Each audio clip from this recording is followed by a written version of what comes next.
Continuando a nossa discussão sobre a escravidão no Brasil, eu sou a professora Tatiana Teresa e esse é o Tempo de História.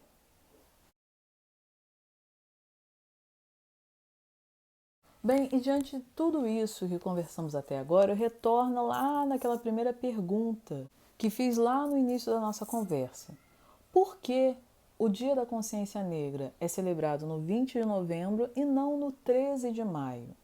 Bem, como eu já disse, o dia 13 de maio de 1888 foi o dia da assinatura da Lei Áurea, que aboliu sim a escravidão no Brasil, porém não garantiu nenhum direito aos ex-escravizados para levarem uma vida digna e serem verdadeiramente inseridos na sociedade brasileira, após séculos de exploração.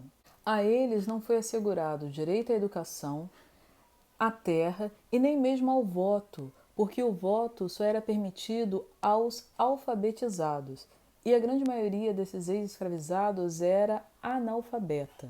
O 13 de maio protocolou algo que era praticamente inevitável, lembrando que o Brasil foi o último país a abolir a escravidão.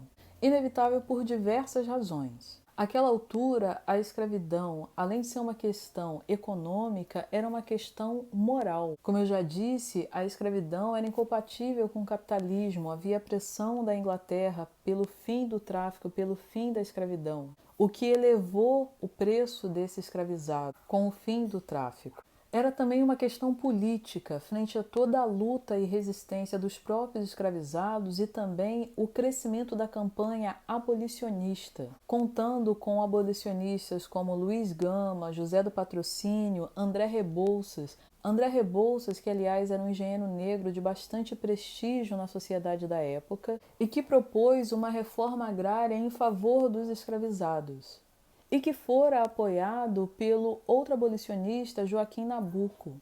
Fato esse que teria apressado a aprovação da abolição da escravidão sem indenização aos donos de escravos para se evitar uma reforma agrária com a distribuição de terras dos grandes latifundiários. E a abolição também se impunha como uma questão ideológica, no sentido da constituição de um projeto de nação que vinha sendo discutido desde a emancipação política do Brasil, desde a independência do Brasil, em 1822. Assim, o 13 de maio, embora tenha sido a data que formalizou o fim da escravidão no Brasil, não estaria à altura de representar a luta incansável dos escravizados pelo fim da escravidão. O 13 de maio, embora tenha sido a data que formalizou o fim da permissão institucional e legal de se ter uma pessoa por propriedade,